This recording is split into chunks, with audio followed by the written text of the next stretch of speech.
ፍሪደም ስኩዌር የሚባል እንደውም ጥቁሮቹ ነፃነታቸውን ሲያገኙ ወይም ሲለቀቁ ከባርነት ዩኒቨርሲቲ ያስፈልጋቸዋል። ትምህርት ቤትም በየቦታው የተመደበላቸው ነበር፣ ግን ዩኒቨርሲቲ ደረጃ ያስፈልጋቸው ብሎ በጦር ኃይል ውስጥ የነበረ ሰውዬ ጀነራል ሃዋርድ ይባላል።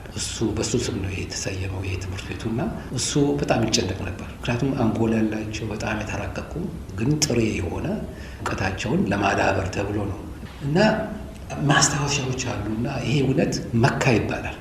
መካ ኦፍ ብላክ ኢንተሌክቹዋልስ ይባላል። ብዙ ሀበሾች እኮ ነው 1939 98 የተማሩት ሀበሾችም አሉ። ዶክተር መላኩስ እንትናቸው ፎቶግራፋቸው አለ በድሮ ጊዜ በነበሩ ተማሪዎች እና ጃንሆይም እኮ መጥተው ጎብኝተውታል።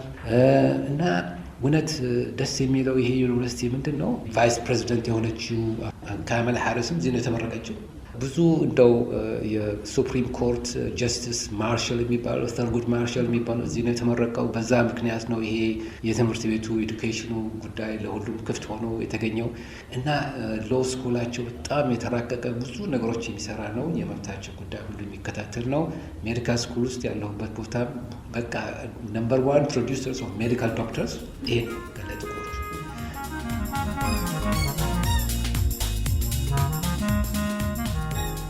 ካውንስል ልክ ማሰሬት እንደጨረስኩኝ በዛን ጊዜ ሌበር ሰርቲፊኬሽን የሚባል ፕሮግራም አለ። በዛን ጊዜ እዚህ ሀገር ነዋሪ አልነበርኩም፣ ፐርማነንት ሬዚደንስ አልነበረኝም እና ሌበር ሰርቲፊኬሽን የሚባለው እንግዲህ ጥሩ ትምህርት ተምሮ ለዚህ ሀገር የሚያገለግል ከሆነ ታይቶ በማይክሮባዮሎጂ ነበር የተመረኩትና ፎክስ ሪቨር የሚባል እዛ ግሪን ቤይ ማለት 90% ነጭ ነው እዛ የሚኖረው እና ዩኒቨርሲቲው ነው ዋናው ቀጥር እዛ እየሰራሁኝ ከዛ በኋላ ኢሚግሬሽን ፈቀደልኝ።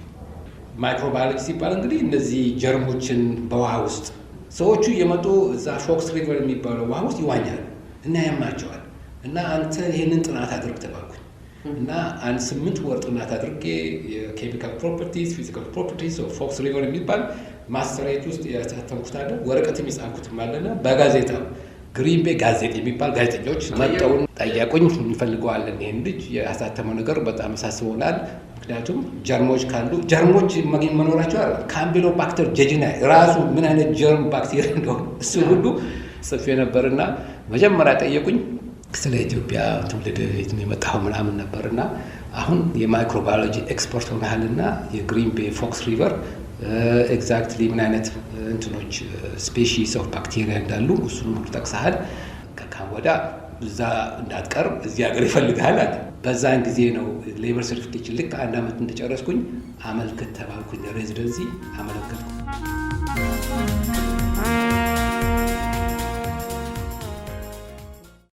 የተወደዳችሁ አድማጮች ነዋሪነታቸውን በሰሜን አሜሪካ ያደረጉት ዶክተር ዘኪ ሸሪፍና አቶ ብሩሃን አህመድ የሚያደርጉትን ቆይታ በቅዳሜ የእንግዳ ጨዋታ ዝግጅታችን ነገ ግንቦት 23 2017 ዓ.ም ከቀኑ በ9 ሰዓት ይጠብቁን።